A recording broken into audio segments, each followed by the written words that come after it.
Well, we had yet another meeting, and once again I'm left with this disconnect between what happens in the meeting, which was respectful and reasonably cordial, and then getting the report of Republican leaders who come out and play the blame game. Who can we set up to blame for this impasse? And I think that's really non-productive.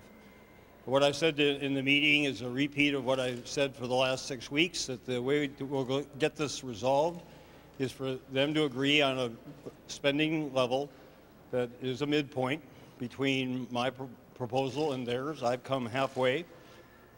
They've agreed to $110 million out of $1.8 billion, so the math is pretty obvious. So we're still $1.69 billion apart, and the areas of the tax revenue, the health and human services, higher education, and state governments are the principal areas. We agree on that.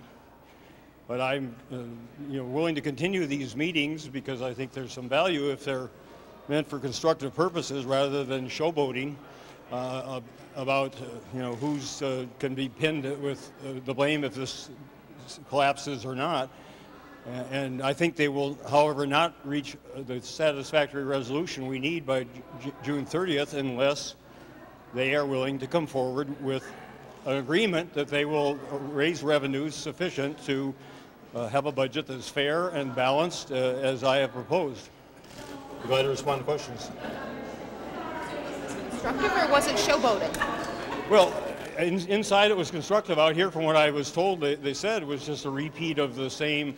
Who's to blame, and we come halfway. Well, 110 million out of 1.8 billion is clearly not halfway, and the clock is ticking here, and we keep going over the same ground and play the same games about who's come to what number. And the reality is, they're still $1.69 billion short of the midpoint between my budget and theirs. They've disputed my midpoint, so I said, "What's your midpoint? Tell me."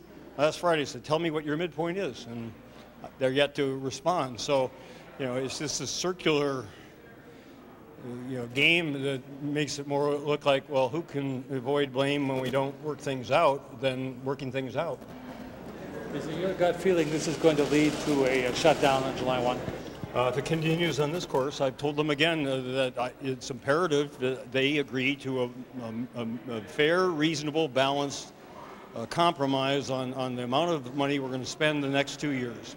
And unless and until they're willing to do that, there's not going to be an agreement. I'm not going to agree to their extreme position. I'm not going to go all the way. I've offered to go halfway, and I stand at middle ground, and it's fair and it's balanced. It's got the support of overwhelming majority of the people of Minnesota, and it's incredulous that they are just unwilling again and again to even present what their acceptable figure would be. I mean, implicitly it's the $34 billion. Even the $110 million they offered for education and public safety, they went back and said, well, we'll take that out somewhere else in the spending, so the bottom line is still going to be $34 billion. Well, once again, I will not sign bills that add up to $34 billion. The cuts involved are draconian. 140,000 people thrown off of their health care.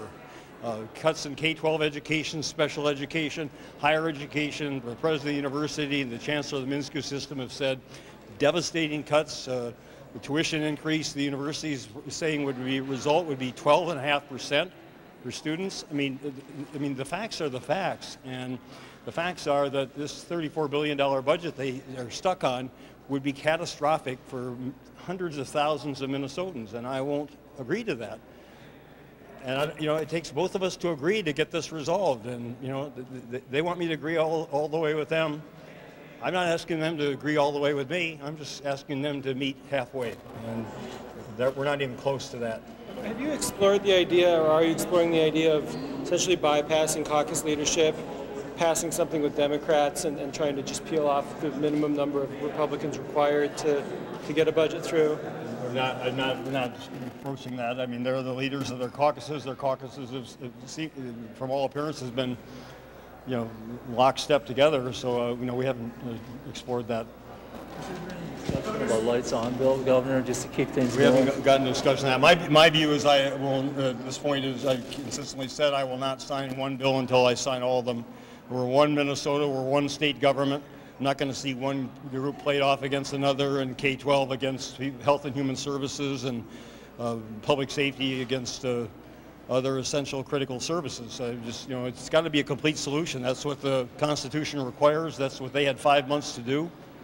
I mean, this procession of commission meetings and everything, I mean, they had their 5 months. This is not a full-time legislature. It's supposed to be part-time, and they're the advocates of limited government. They should apply that to themselves and not spend taxpayer money to have, political sideshows with commissions beating up on and being disrespectful to my commissioners. And they just, when they're willing to get serious and really get this resolved, then we won't need to have these successive press conferences, because we'll come out together and say we've got a solution. That's what the people of Minnesota want, is a solution. That's what the people of Minnesota deserve, a solution, a fair, balanced solution. That's what I proposed, and I'm waiting for them to agree to accept it.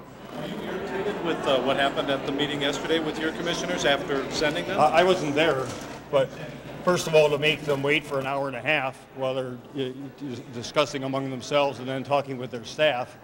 Commissioner Showalter's got huge responsibilities to make a lot of these decisions preparatory to July 1st, and then to have one of my commissioners berated by a senator, I told them is unacceptable.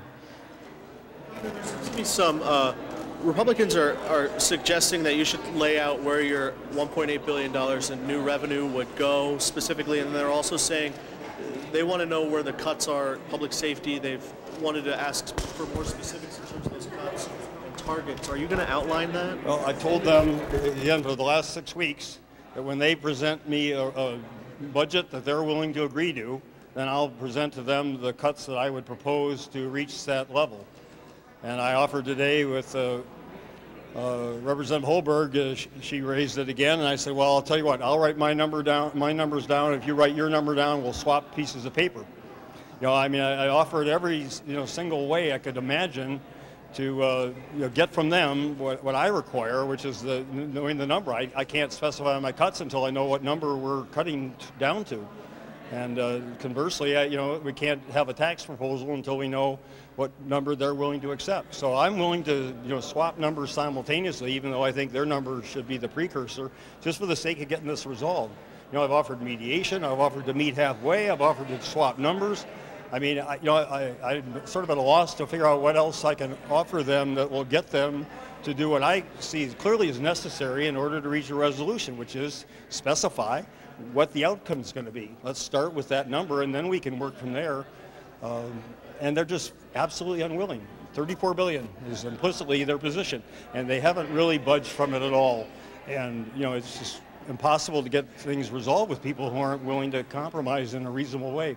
All of these backdoor meetings come against a backdrop of your government preparing for possible shutdown. How transparent should that possibility be? Should state officials be letting us know, letting the state of Minnesota know what might be shut down, who is essential, who isn't essential? Well, I think that process will begin. Yes, it should be transparent, and it will be. We're still in the process of developing what we believe the law requires our position to be, and I've had meetings with the Attorney General, and our staffs have met, and we prepare and submit through them to the court. So, I think in the next, starting next week, this will become increasingly apparent, and then every other group who's affected by it or other organizations have a chance to go to the court, the special magistrate, however the court handles it, and that'll all be on the public record too. So I think the whole process will be very, very public, as it should be, and people will be very much aware of the developments. The court process will start next week, is your No, understanding? I'm saying that I think starting next week some of this will become public. I don't know when the court process begins. I'm not a lawyer. I don't know how the court will proceed to operate, but once that does happen, if it's, don't quote, I'm not going to hold me on next week. It might be the week after, but as soon as we have it formulated, it's going to become public. Thank you very much.